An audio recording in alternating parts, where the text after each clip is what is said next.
wanna drink that shot of whiskey. I wanna smoke that cigarette.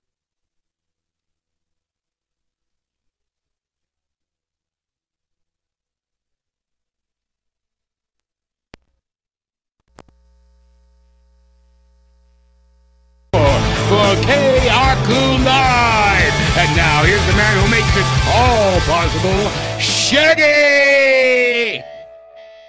I tell you, man, photo finish today. Yay! I know. Well, welcome everybody to the show. If this is your first time joining us, dear God, let me get ready and prepared for this. You're watching Channel 55, AKAKU Blue, and listening on KAKU 88.5 FM, the only simulcast show in Hawaii. Now, today is one of those special occasions. Most of the time, when you have a talk show, you use it to butter up people that you actually want favors for, or if you're a geek like me, you use the show to talk to the people that you actually admire, some of the cool stuff that they've done over their career. And today's guest is one of those people that I admire a lot. As a matter of fact, I admire her so much, she married me. Ladies and gentlemen, join me in the studio is Cindy Paulos. Now let me explain. Wait a second. We gotta put the lower third graphics on this. I'm a minister and I married you to your wife. I didn't marry you, Shaggy. So Well, people will get the wrong impression here. But not that I don't love you. I love you, Shaggy, but not like that. I know. Right now, my wife's listening, going, "She did what?" and for all of his friends, the anniversary is coming up in a couple of weeks, August 30th, I think. Mm-hmm, yeah. Congratulations. It will be 1 year since we did that whole crazy thing. It was beautiful. It was beautiful. It was one of those days you didn't know if the weather was going to be raining, and I was like, yeah, I remember it very well. It was beautiful. Oh God, I'm telling you. But let's talk about some very beautiful things, because for years and years and years, you have been the interviewer. As a matter of fact, you've interviewed me a couple of times. Yes, I have. I've never had a chance to interview you, nor have I heard anybody interview Cindy Paulos. It's very much easier to interview someone than to be interviewed. Well, yeah. When I walked in the studio here, people didn't see it. I actually sat down in that seat you're sitting in, because I'm just used to sitting in the interviewer seat, not the interviewee seat. So yeah, it's a whole different ball game on this side of the table. It's funny to me, because you're one of those people that basically did what I like to think that I did. You found your calling very early in life. When would you say, though, because I know you have some really cool stations on your resume, but where would you say was your actual first taste of being the interviewer? At K-Pot Radio. K-Pot? It was called K-Pot. Joe, you're not supposed to laugh at that. Yes, those were the days. Those were the days, and that was the least of what we did. But it was K-Pot Radio in Santa Monica, in an apartment that was owned by Jessie Close, who was the sister of the big star Glenn Close. I had a music store on Westwood Boulevard called Paulos Music, and I wonder where that name came from. Mm-hmm. Anyway, she came in one day and wanted a woman DJ on her station she had in her bedroom at home. And I said, well, sure. I mean, the tradition still continues where I don't make money for being on the radio. It started way back then. But as you know that one, how it works well. But, it was one of those things you did in the day for love, and anything would go. And I learned my chops for a year in this bedroom where, she got amazing guests. We had Frank Zappa come in and do regular shows. Flo and Eddie would come in. Randy Newman came in. The Jazz Crusaders would come in. Tim Buckley. I did one of the last interviews with Tim Buckley. And we had this amazing array of people who would just come in, and totally free format with no rules, no holds barred. And then the funny thing, after a year, her husband, who actually was a little crazy, and I can say that because he's dead now, but he was really literally crazy, decided he was going to make this free format station called K-Pot into a money-making top 40 station. We go, what? If you know free format stations, that's like a no-no. Yeah. You just know, bye-bye, no-no. And then I happened to go over to K-Rock Radio. At that time, it was called the Rocks of L.A., which is now a legendary station in L.A. Oh, the world famous. Yeah, and that was when a lot of crazy people there, like Jimmy Rabbit and Shadow Stevens, and a lot of amazing people worked there. And I was working for Brother John, I was the public service director for Brother John, who was in charge of public service. And then the people didn't get paid enough, and they all walked out, and I had another job for free. This is the part that gets me, is because when I started radio, I started it at 17, and it took me forever to get invited into a woman's bedroom. You actually started your radio career by getting invited. Into the bedroom, yes. Yeah. So once again, Joel, we found somebody more successful than us. I always came in the back door, so to speak, even at K-Rock, which was in Pasadena at that time. And the stories there, I mean, really, truly are beyond belief. I mean, literally, there were different owners of the station, and they would get in fights. One time, I had to lock myself in the studio where the different owners were battling for control, and literally got in a fist fight, and it went down. I mean, it was like the wildest movie you can imagine. They were battling, and they fought down the stairway into a trash dump down below, and I was locked in the studio and told, don't open the door no matter what. Just keep yourself locked in the studio. Yeah, I guess you should be lucky that instead of working, that when you were working at K-Pot, it's a lot better that you weren't working at K-Kane, because I heard that that's a really upbeat station. I've never heard it. Are you joking about this K-Kane? Is there a K-Kane? Of course I am, but Joel believes every word that we say. But no, it was a wild beginning, but rock and roll was wild. This was the early days of rock and roll, where literally you'd play everything.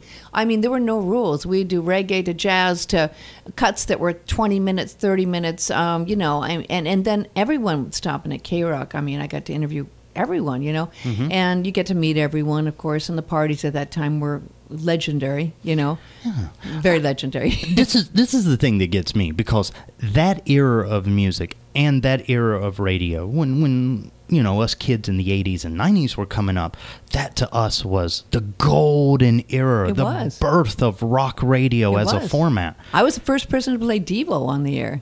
Wow. I was. I mean, this was like crazy. And they came down. I interviewed them. They gave me, I wish I still had a little plastic red hat and one of those Devo outfits made out of paper. But no, it was insane, truly, truly crazy. But at the time, of course, no money. But, and then, of course, I was the person who turned it off the air eventually, because after the union came in and said, listen, no one's getting paid. And it's like, yeah, well, that's radio. But finally got shut off. And I went over to KMET and then to K West, where I met John Detz, because he was the general manager over there at KWST Radio. And they actually paid people there. Not much. I mean, not much. No, wait, don't get the wrong. My first paycheck was $37 a week, but that was a lot better than what I was getting before. And I worked briefly at KMET for Shadow. The first day of my job there was Halloween, and Ace, he was a great news guy, a legendary news guy in LA. He was wearing a giant penis outfit. I think I can say penis on the air, right? Yeah, sure. You'll give my director a heart attack. He was dressed as a giant penis, and then he stuck out his hand of sorts to shake my hands, and I just didn't quite know what to do. I've never shook hands with a penis like that before. And that was my first day. And then my second day, they fired Dr. Domino, and I was the assistant to the program director, and I had to answer all the calls of people who were furious about the firing of Dr. Domino. And literally bags of mail came in, bags and bags of people threatening everything because Dr. Domino was fired by the program director. I was working as the assistant to.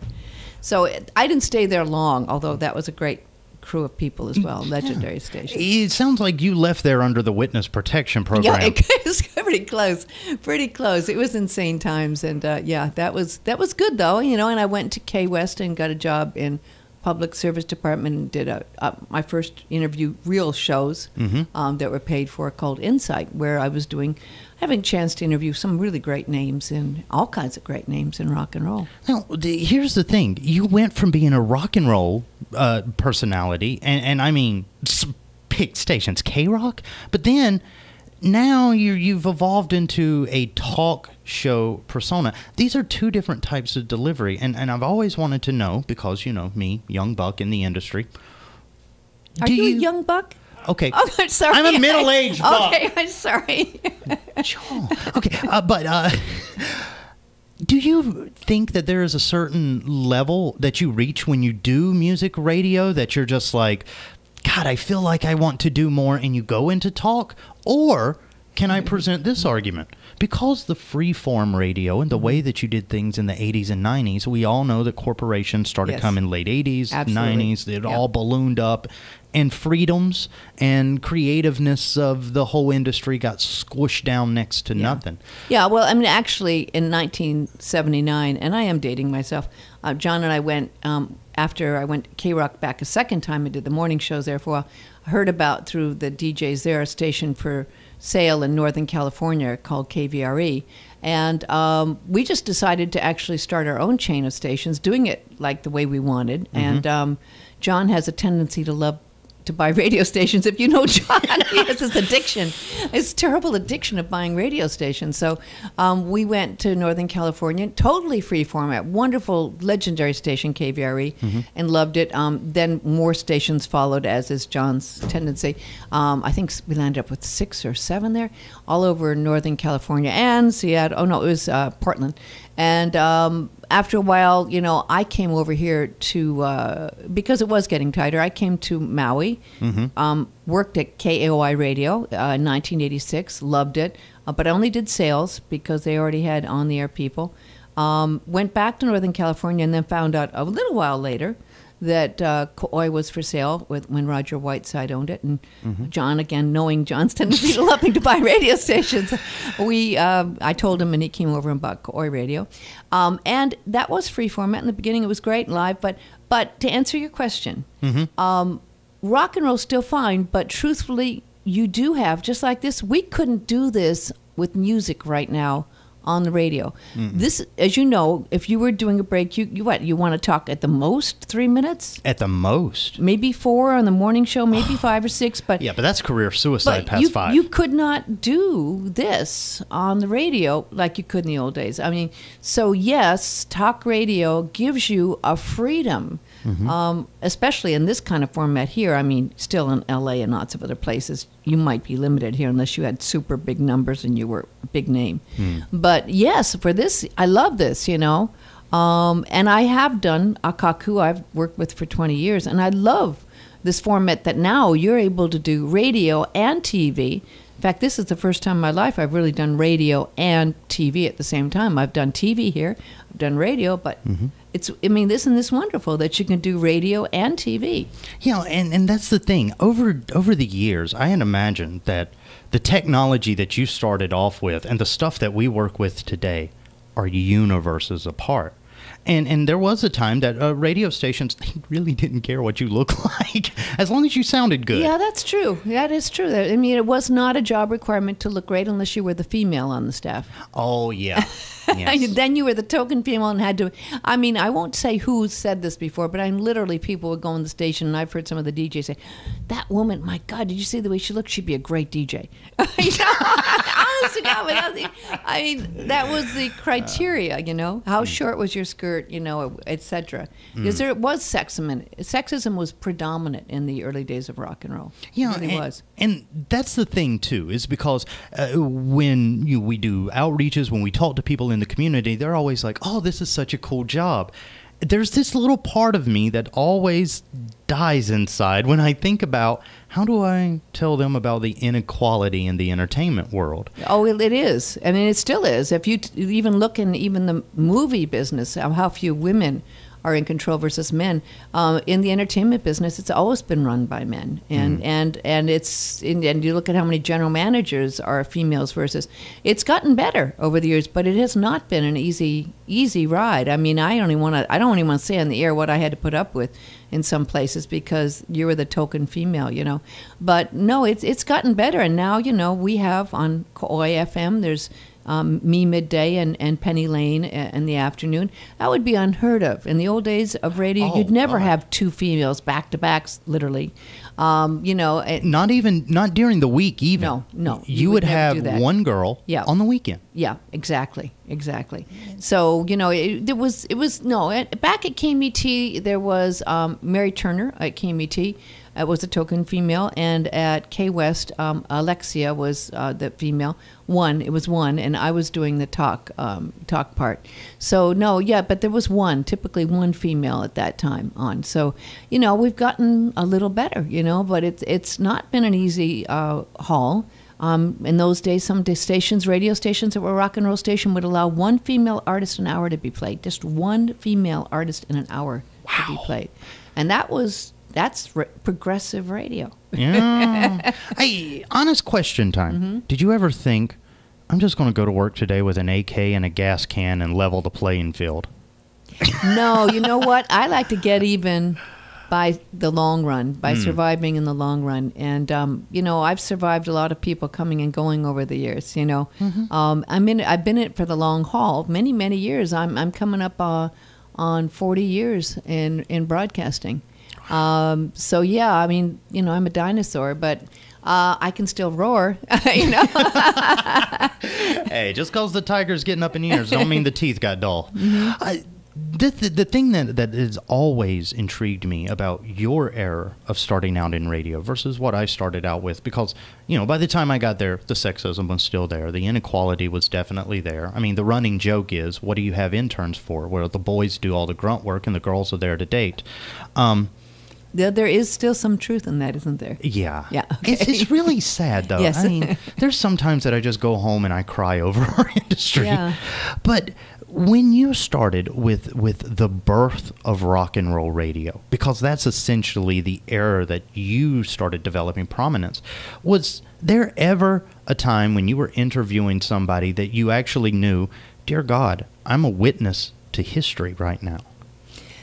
A couple of times, yes. I mean, I did the first interview with Eddie Money and the Ramones, and there were many people that you'd see, and you just know that person was going to, you know, be big. They had talent that you could sense in them that was just massive. In the early days of rock and roll, there wasn't the money that there was a few years later. I mean, when the record companies got wind to how much money some of these people could make, it all changed, you know. But in the early days, no. I mean, a lot of these people didn't really know, and some of them weren't getting the money, even though they were big, because their managers were getting the money, and they were still getting very little compared, because they didn't know enough to have a good manager or a good lawyer. And it's very different now. You don't become big unless you have you don't even talk. You talk to the lawyer. You don't talk to the artist, right? But yeah, there were many moments that it was kind of historic. I was doing promotions for K West, and we did the premiere of Rocky Horror Picture Show. Oh, wow. And talk about a moment where you go, wow, walking out of that movie, and the stars were there, and it was in Westwood, and it's like, wow, everyone's mouth was dropping open.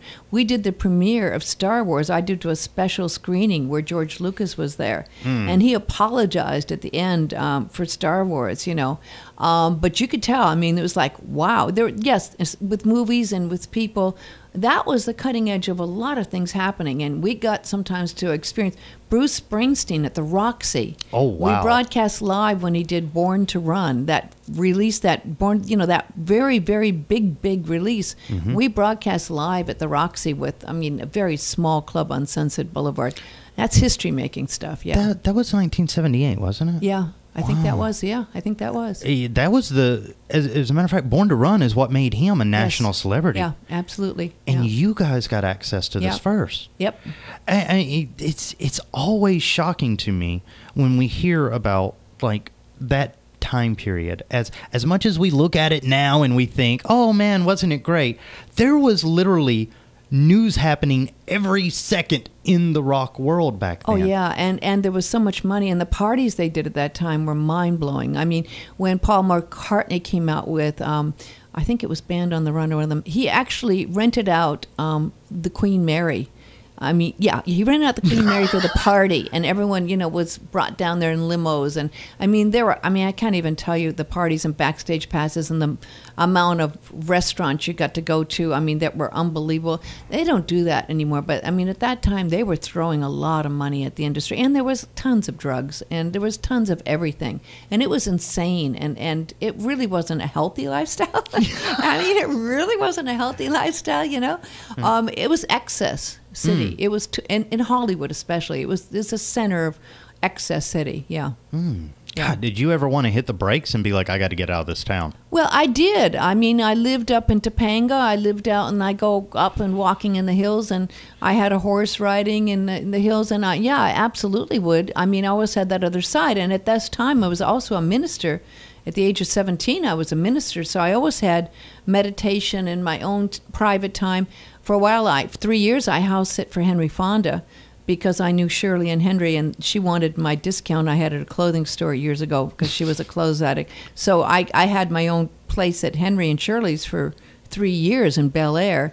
And, that was pretty nice because it was 6 acres in Bel Air, So, yeah, I could retreat, easily. And I do. I retreat in meditation. I retreat in writing. I write every morning after I meditate. And it, really can keep you sane. I know yesterday you did a piece on insanity.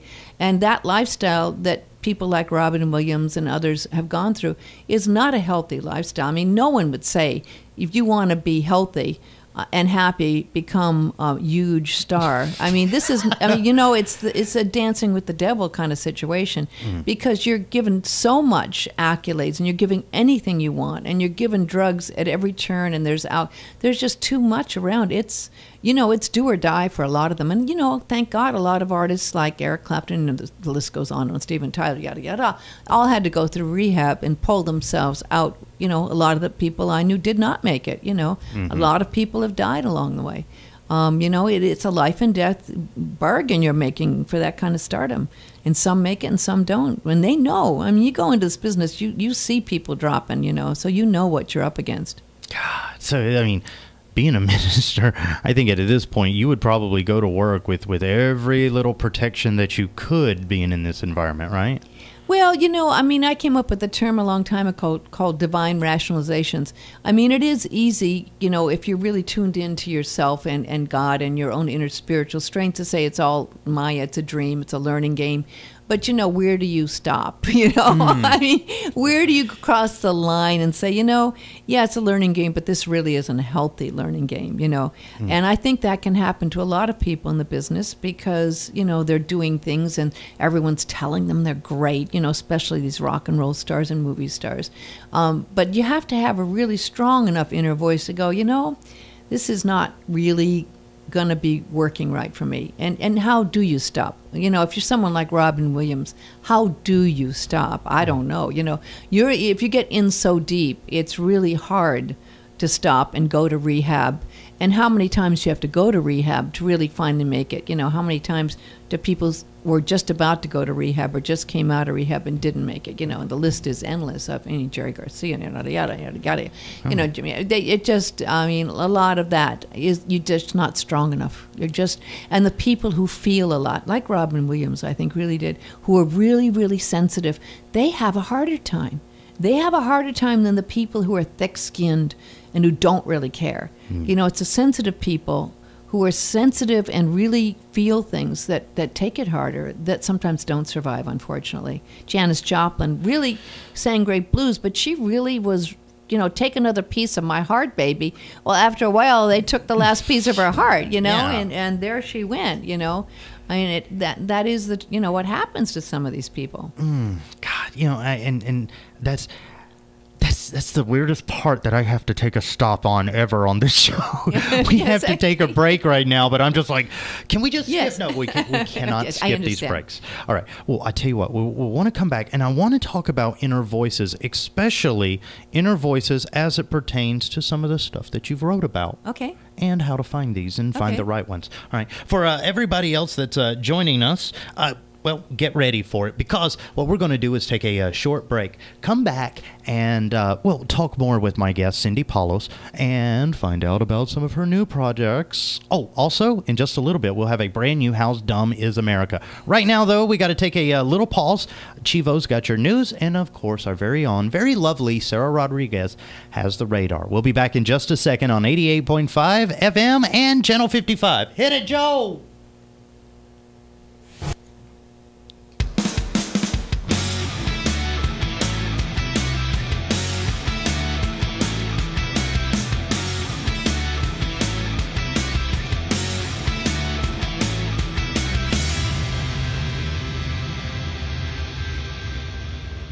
Hi, I'm Sarah Rodriguez with On the Radar.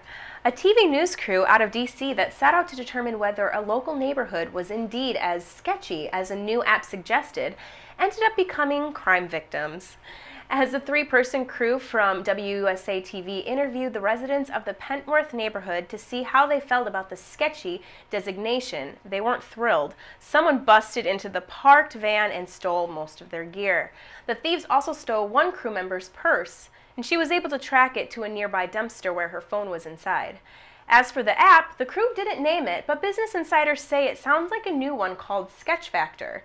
The idea is to give users a sense of particular neighborhood's sketchiness factor, and it's not sitting well with critics. At Valley Wag, for instance, Sam Biddle calls it racist because it's all about helping white people avoid black neighborhoods. Sketchy, he adds, is the term young white people use to describe places where they don't feel safe because they watched all 5 seasons of The Wire. It's the kind of story that almost has to come with a Portland Dateline. It seems that on Monday evening, a concerned citizen called Portland's non-emergency line to report a chicken crossing the road. Prefacing his concern with, "Hi, this is actually not a prank call," the man proceeded to inform dispatch of the chicken, resulting in this conversation as per the Oregonian. Dispatcher: "Is it causing traffic problems?" Concerned citizen: "Yes, it's really trying to go into the middle of the road." Dispatcher: yeah, is it just the one chicken?" Concerned citizen: "Just one chicken, yeah." Dispatcher: "And are people almost crashing because of it?" Or concerned citizen: "I had to slow down to almost a complete stop." Unfortunately, responding officers saw no sign of the offending chicken, thus leading police rep to tell the AP that police, wait for it, were unable to determine the chicken's intent. Archaeologists in Greece are nearly ready to enter what they say is the biggest ancient tomb ever unearthed in the country. The tomb at the ancient site of Amphipolis in the Macedonia region, around 65 miles northeast of Thessaloniki, dates from around 300 BC, the time of Alexander the Great. Though experts don't believe it belongs to the warrior king who died in what is now Iraq, the Telegraph reports, 2 carved sphinxes flank the entrance to the tomb, which is surrounded by a 540-yard marble outer wall. It looks like the tomb of a prominent Macedonian of that era, a culture ministry official tells Reuters. Archaeologists have spent the last couple years excavating the ancient burial mound under which the tomb was found, and they plan to enter the tomb within the next 2 weeks, reports NBC, which adds that there is one clue to its possible occupant. Researchers believe a 16-foot stone lion unearthed in the area a century ago and associated with Laomedon of Mytilene, one of the Alexander the Great's military commanders, once stood atop the tomb. And that's what's on the radar with Sarah Rodriguez.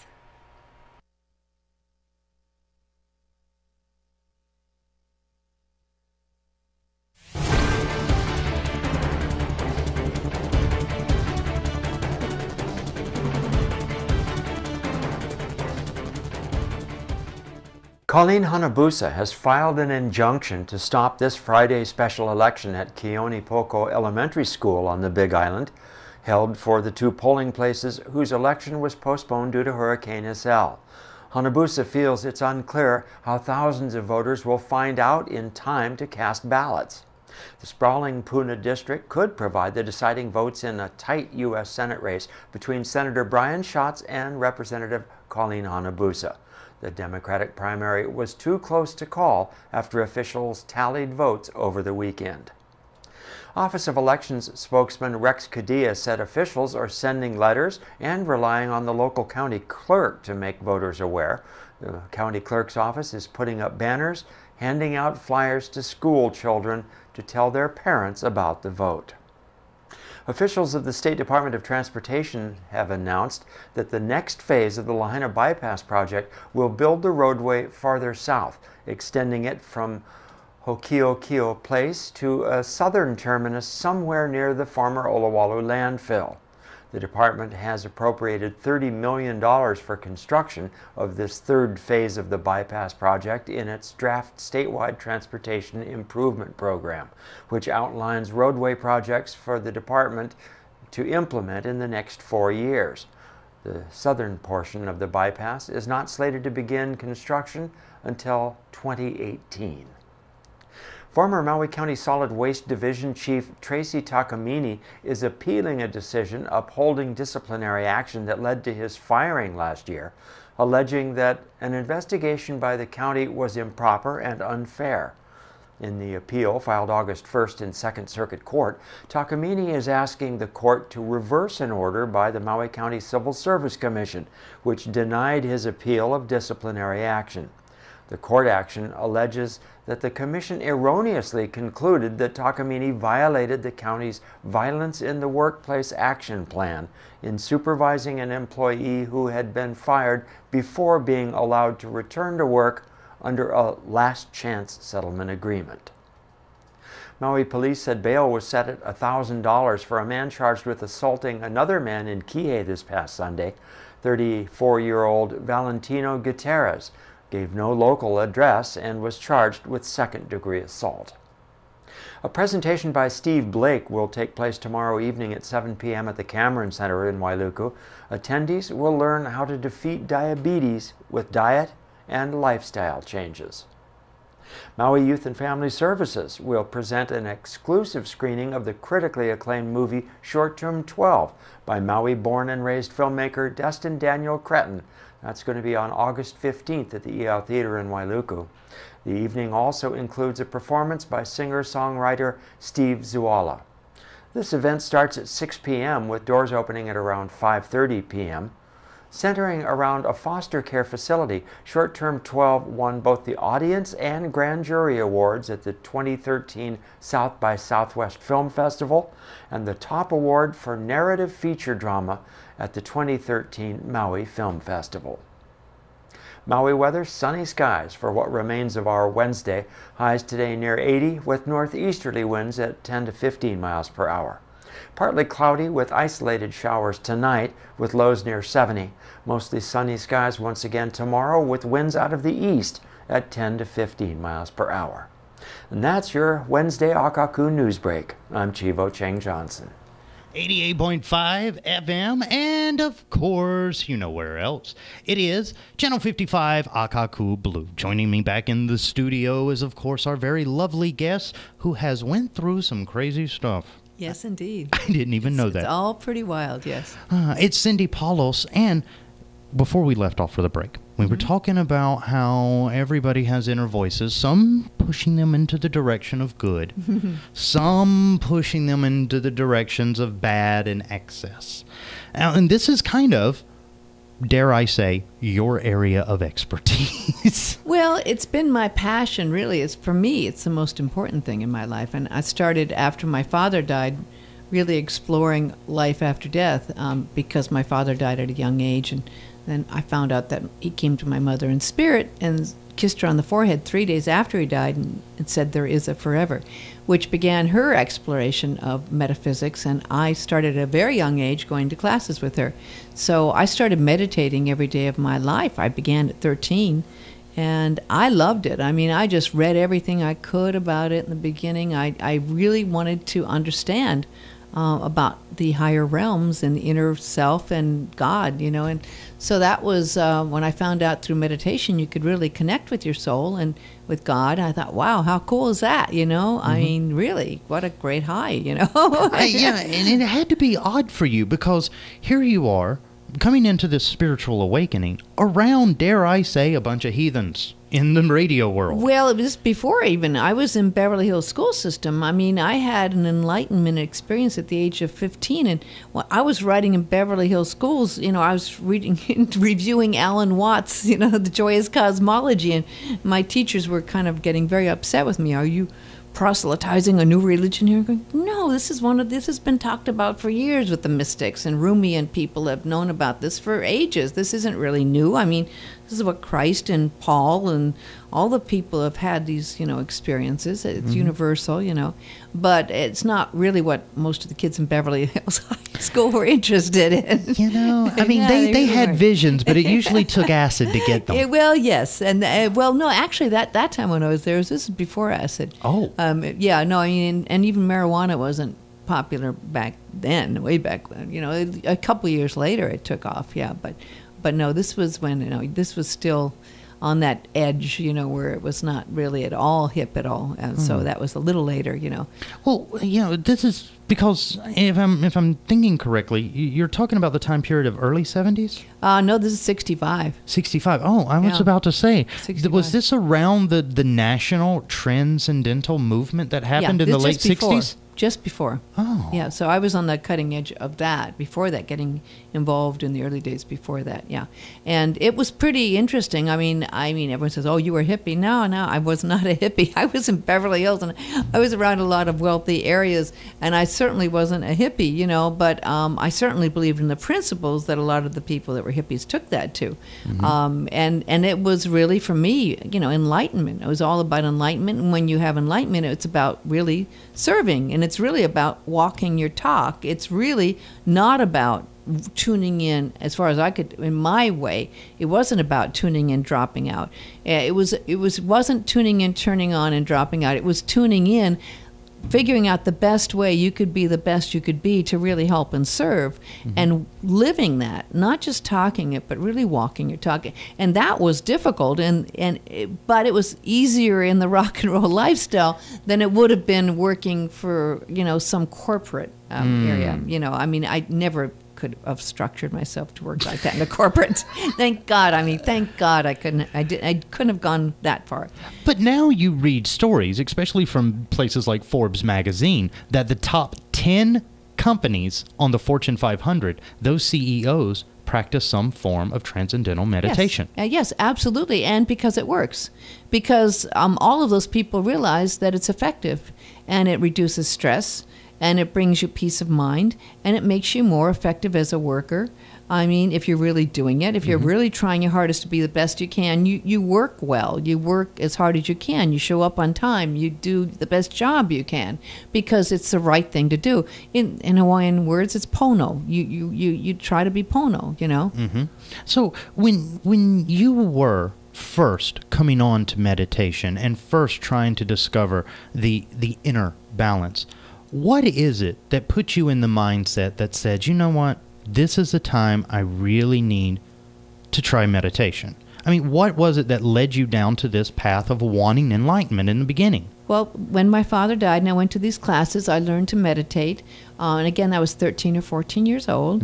And when for me, it was literally like plugging into a power outage, a power supply that just lit me up. I mean, for me, it was like, phew, this is it. I mean, it was immediate that I was in tune with that inner self, and my inner self and my soul I got in contact with, and through the soul you can contact God and the higher realms. And yeah, that for me was very exciting. I mean, I immediately loved it.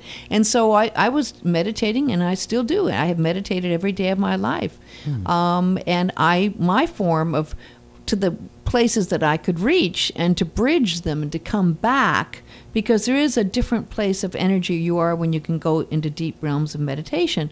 My way of bridging that and bringing it back to the heavier realms or the earthly realms was to write it. To write it down and to write what I was experiencing that. So I every day write after I meditate, and I have literally probably over 10,000, I call them messages rather than poems, that I've written down over the years. I mean, obviously this is before computers, so a lot of them have been totally lost, or I have journals. I can't even tell you how many stacks of journals are. I mean, some are really moldy and, but yeah, there's stacks of them, So I mean, at some point in your life, you try to get them organized, and I have now a lot on computer, and I have thousands on the blog site. But I mean, I did a book. My first book was Put a Little Light in Your Life, A Guide to Sending and Receiving Positive Energy, which is kind of like... hold it up to the camera if you like. Yeah, which camera? This one right here. This is your camera. This is my camera. Camera A. Hi, camera A. How are you? Nice to meet you. So put a little light in your life. Put a little light. See that light? This is your light. And the idea behind this was that, and this is what Reiki really does, but Reiki's kind of for healing. This is using light in all aspects of your life for everything. If you've suffered the loss of a loved one, or if you, are stressed out, or if you're depressed, or anything. I mean, everything, and it's covered in here. I mean, I have hundreds of ways you can use with messages, actual exercises with messages that you can use to help give yourself. Here's using light in communication. I just opened up for you. Using light in communication. Isn't that synchronistic, right? Yeah, exactly, because we All use a lot of lights communication is in here. based on exchanging and sharing energy. Yes. I actually see, if you look at the word communication, it's commune, right? And As a collective. We are communing, right? And when you use light and love in your communication, the exchange of energy takes on a whole new dimension. And I believe that. You work with that all the time, right? You know how to use energy when you're talking to someone, right? You automatically... It's so weird, because something that we do in this industry as a function of our job, we don't know is actually a little spiritual.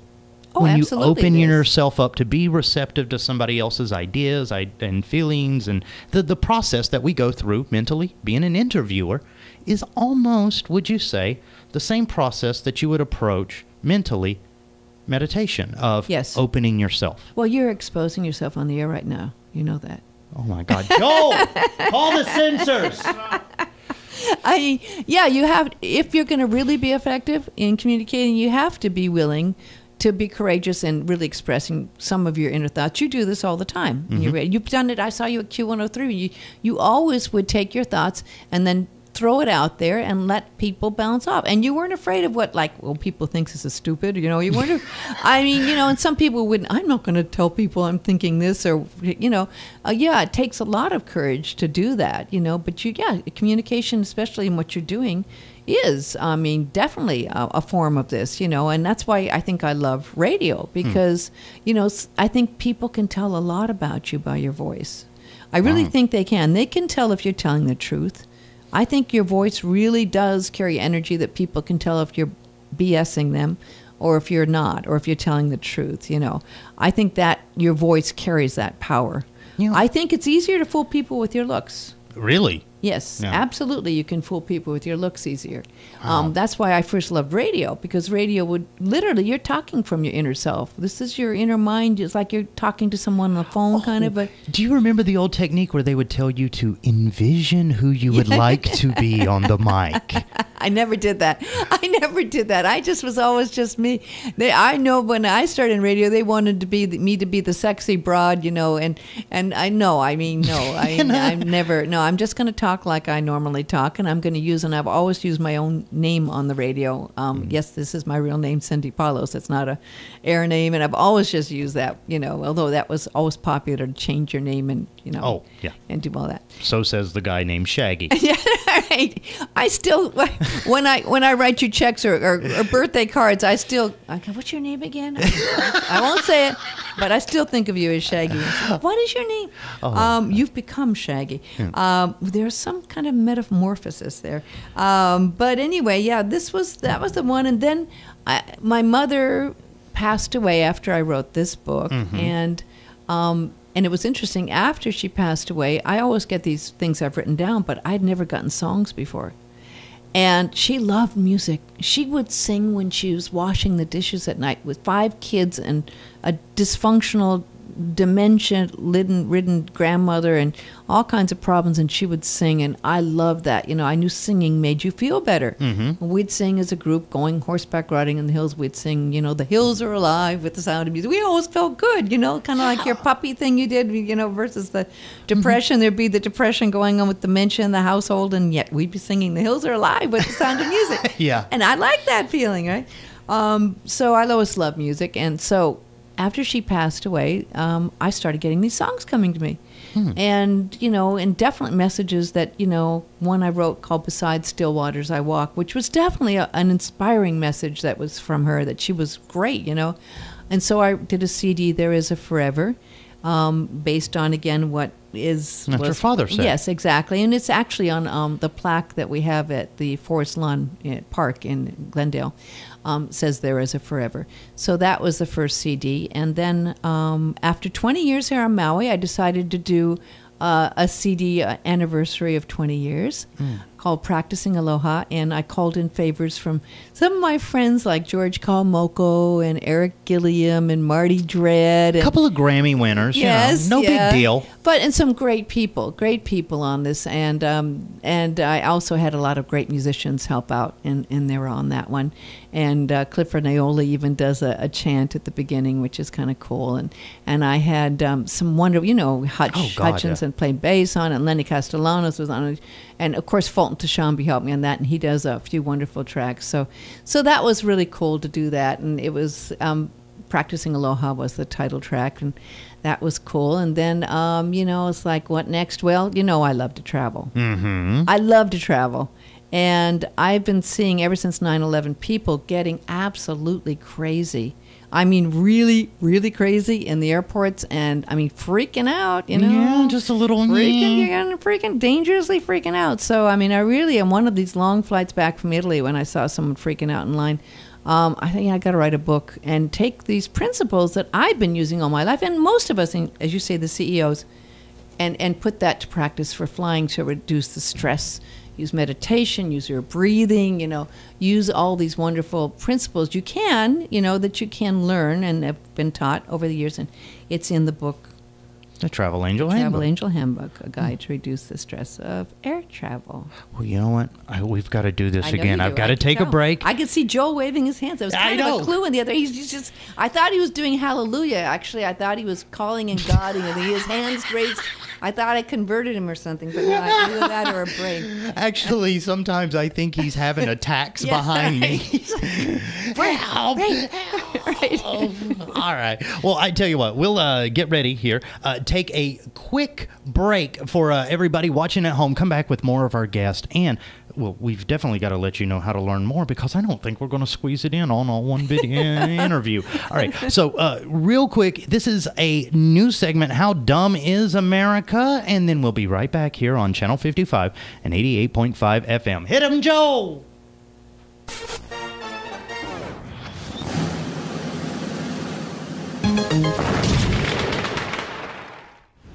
Hey, it's Shaggy, and welcome back to another edition of our quest into dumbness. Now today, we learn a valuable lesson in being careful what you wish for when it comes to protective laws. Now, you've all heard the expression, right? There ought to be a law. Well, here's proof that that mentality might actually be helping America make some pretty dumb decisions. To start off with, we'll do a little definition here, as the term protective laws could mean anything from trade regulations, such as tax shields, and even the right to use force without fear of legal repercussion. And like, you know, Florida's Stand Your Ground law. Now, in the context I'm using, it means a law that someone had proposed or made for the common good. Let's start with a common sense law that many still object to. It's the controversial Brady Law. Signed into effect November 30th, 1993, the Brady Handgun Violence Prevention Act requires anyone purchasing a handgun be run through a federal background check before being able to buy that gun. Now, opponents of this law says that it infringes on their Second Amendment rights, but let's see real quick what this law states when it comes to who should not be allowed to own guns. Well, that list includes people like fugitives from justice, an illegal alien or someone illegally in the U.S., convicted unlawful users of drugs, or persons shown to be addicted to controlled substances. And of course, people convicted of domestic violence. Now, those sound exactly like the types of people you wouldn't want to own a small weapon capable of killing at a distance, right? Now, the problem is that this law also contains a restriction on people dishonorably discharged from the military, with no clear definition on the reasoning behind discharge being a factor in future gun ownership. Now, as flawed as something like not knowing intent sounds, you have to remember that criminal courts and military courts function differently. So for the most part, the Brady Law helped curtail some gun violence and thus can be called a good decision protective law. Now, the Brady Law is named after John Brady, who was injured when John Hinckley Jr. tried to assassinate then-President Ronald Reagan on March 30th, 1981, in a bid to impress child actress Jodie Foster into loving him. Look, I'm not sure what kind of girl would like a presidential assassin, but this show isn't called Great Ideas from Guys Trying to Impress Girls, now is it? All right, let's switch gears and talk about a time in America's history where we all screamed, "There ought to be a law," before realizing exactly what we were asking for. Now, this is also coming from the era of big hair and shoulder pads. It's the story of something nurses affectionately nickname the bedpan pellet, commonly called supplemental vitamins to the rest of us. Now, before we get into the law, let's talk real quick about some simple medical science. Now, did you know that taking vitamins is usually as effective as wishing for more vitamins? Nutritional supplements, especially mineral supplements, aren't exactly easy for your body to break down and use. It usually prefers to get its nutrients through food, so most of these pills pass through the entire digestive tract unfazed by all the gastrointestinal nightmares of acid, mucus, and the assorted bacteria and enzymes that turn normal food into, well, the stuff that comes out after you eat. Look, nurses working in hospital usually find these supplement pills whole in bedpans of people that are bedridden and taking them, thus the nickname bedpan bullets or pan pellets for some nurses. Now, with that said, these supplements, though sometimes marketed as magic cures and others as essential vitamins not normally found in your food, that's a lie, by the way. They're essentially pills, right? Now, you would think that something little that looks like a pill is kind of taken like a medication with instructions like take 2 daily. It would be regulated by the same agency that regulates other little things that look like pills. You know, Lipitor, Viagra, right? Well, not so. Thanks to a letter writing campaign brought on by a celebrity spokesman-fueled public service awareness campaign, it brought in more letters than condemnation for the Vietnam War to Congress. Now, what were these celebs and normal Joes upset about so much that they jammed the phone lines at the White House for weeks? After finding out that some substances were not what they claimed to be in nutritional supplements, and others not being labeled properly as to reflect their completely bogus medical claims, the Federal Drug Administration set out to take over and regulate the nutritional supplement marketplace with practices and standards that they reserve for Big Pharma. This did not end well. Now, at first, Congress proposed the Nutritional Advertising Coordination Act of 1991. This would have tightened the regulations regarding supplemental labeling. Now, in response to the bill, many health food companies began lobbying the government to vote down the laws and even went as far to tell the public that the FDA would ban their dietary supplements, like vitamins. A huge battle took place. Those phone calls and letters were heard, and much to the surprise of no one, the Federal Drug Administration was not allowed oversight over the supplemental industry. Now, in turn, that industry went from making $4 billion per year in the mid-90s to a whopping $38 billion just 2 years ago. Oh, and since that time that we passed that little law, countless miracle cures and essential minerals, oh, and nutritional supplements have been found to be linked to things like strokes, early onset diabetes, heart failure, and more than a dozen deaths. And you would think that there would have been a law to prevent something like this from happening, right? It's just too bad we already used the there ought to be a law to say things that look like pills and recommended for pill-like uses shouldn't be regulated by the one agency responsible for that sort of thing. Now, whatever the reason, America went dumb when it came to a pill-like non-pill thing, and we have the Dietary Supplement Health and Education Act of 1994. Now, instead of protecting the population of America, Congress chose to side completely with the supplement industry, thus putting everyone that takes supplements at a greater risk and thus not protecting the health of American citizens, which is the exact reason that this law was proposed in the first place. Supposedly. It could have just been some major lobbying money collected by two guys who co-wrote the law, Senator Orrin Hatch and Senator Tom Harkin.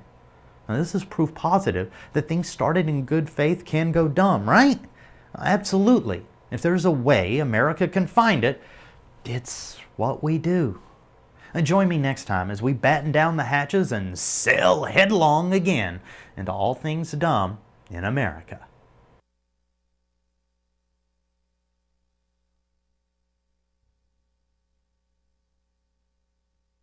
AKAKU. Gesundheit. What? What?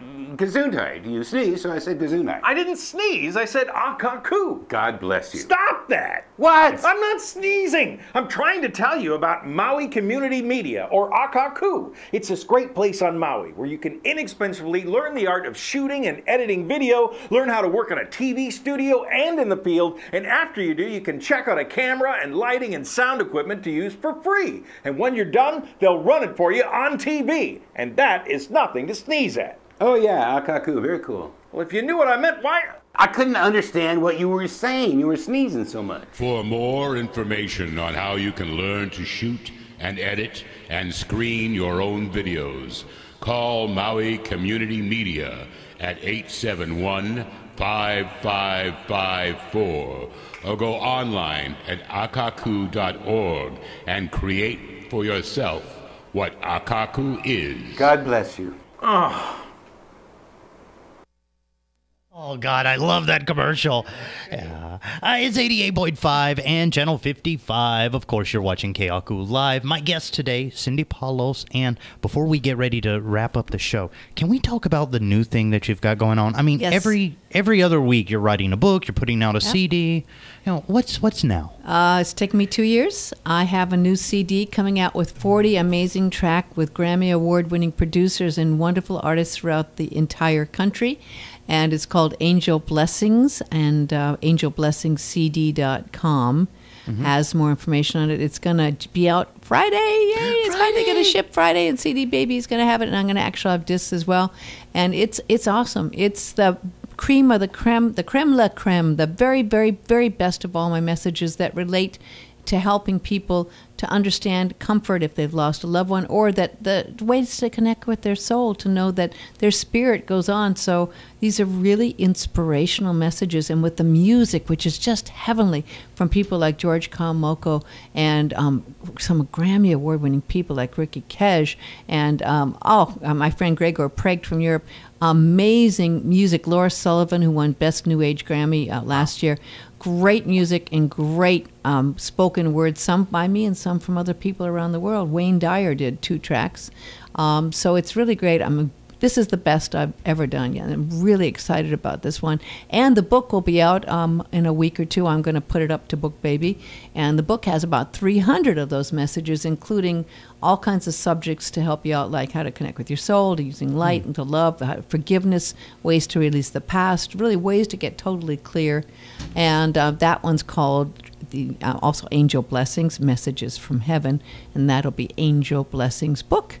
And yeah, this is really the latest. It's been a lot of work. I mean, working 18-hour days and juggling that with the radio and everything. And then, I have the metaphysic radio situation. I've started a nonprofit, Metaphysical Media Network, metaphysicalmedianetwork.com, and there's a 24/7 New Age radio station there. I don't get to rest, but I was going to ask you, exactly when do you sleep? After, what? I mean, I get up early in the morning, 4 or 5 o'clock, and meditate, and that gets you a long ways. And I try to, except for today, go up to EL Valley and walk in the afternoon, and that's my wonderful reward, the meditation and walking, and then getting out something that may help someone, and working with wonderful people like you and the people on the CD. They've been my angel team, and they all volunteered. And all the profits are going to go to hospice. All the profits from the CD are going to hospice, and everyone volunteered their efforts for this CD. So it's the most exciting project yet. I'm really, next time we come back, I'll have a copy, and I'll give it to you within a couple weeks. And then that's just it, because we didn't get to touch on the meditation stuff that I really wanted to get into. Oh, yeah, I know. There wasn't enough time. Well, it's a lifetime trying to squeeze it into an hour. It's hard, When you get to my age, it's a lot of years to squeeze in an hour, right? Oh, God. Well, I'm going to go ahead and, make the unofficial author. You've been on television. You've been in radio. Joel, Queen of Media. Is that a good title? Queen of Media. All right. We are going with Queen of Media. I like that. Can I be Priestess of Media? Priestess. I like Priestess. Oh. Okay, great. He's got Priestess down. Well, and it's wonderful. I get to meet people like Joel and you and the wonderful people at AKAKU. I mean, they're a great crew, and all the staff at KOI Radio and John Detz and all the people behind the scenes. Sometimes people don't get to see the people behind the scenes, but you work with the volunteers and the people. Yeah. And you're going to get a chance to talk to a wonderful lady, Nona Brown, in a couple days. She's visiting here, and she's someone I met through the Grammy Association. She's vice president of the Grammys in San Francisco, so people look forward to that Friday. Oh. Well, join us Friday, but now we got to go. Okay. See you later. Bye. Bye.